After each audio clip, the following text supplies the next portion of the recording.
Welcome back to the channel, everyone. I'm sorry I haven't been on here lately. I've had a lot going on, and but I am going to have more videos coming out your way, as well as a full-on rebuild of my old Civic, which I'll explain later to you guys.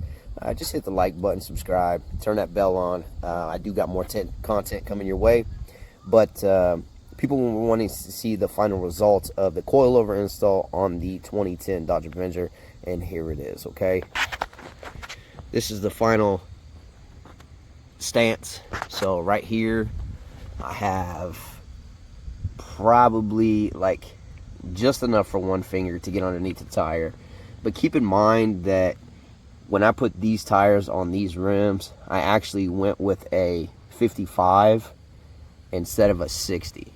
Because originally it was 215, 60, 17 on the stock rim, so it actually would have been like right to the fender well, but it was not.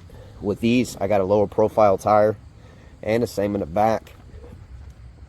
As you can see, I have about one finger that I can put under there, and this is my stance. Okay, so underneath,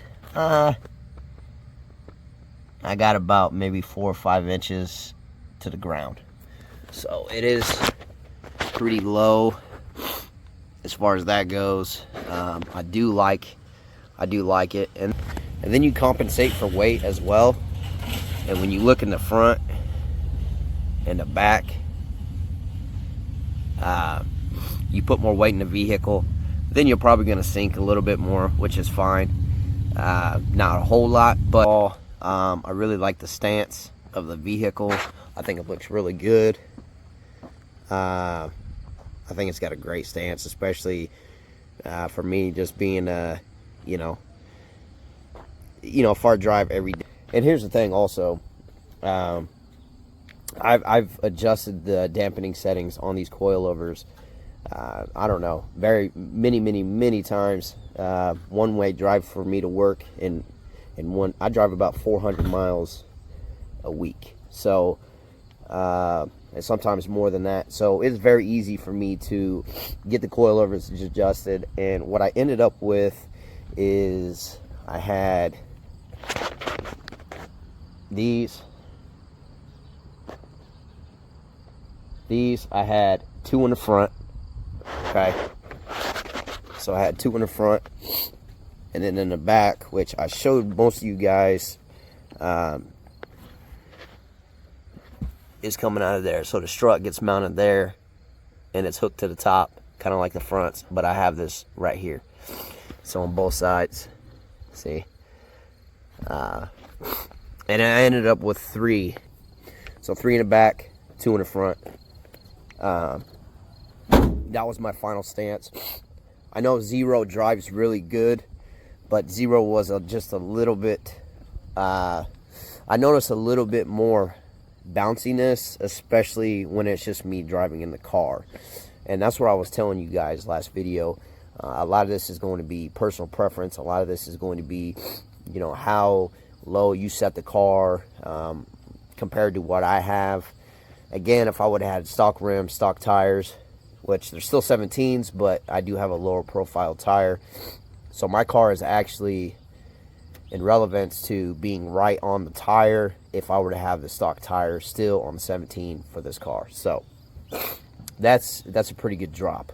I think it drives really well, especially for as low as it is. If you guys have any questions, comments, concerns, please post down in the link in the comment section below. Don't forget to like the video. Again, I do have more content coming your way, and I do apologize for the lack of videos, but again, I'll explain later of what's actually happened. And we do have another car that we'll be working on, as well as the Avenger, and that is my actual old 98 Civic. Okay, so we'll get to that later, and I will catch you guys in the next video. So on a serious note, do I recommend these coilovers on the Dodge Avenger?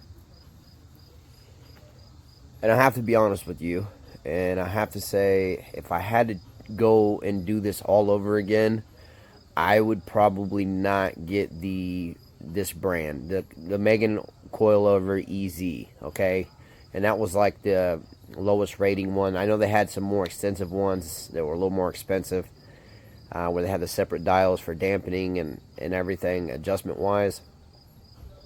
I probably would not get these, and I'm not gonna lie. I feel like the rating for the car is a little off. And one thing I did notice too is when I got the package in the mail, I don't know, this could be for all coilovers. I don't know. That was the first set of coilovers I ever put on a car, but it said do not use on city roads, which doesn't really make sense because they even have a calculation on the dampening settings for city roads, but it said for off-road use only.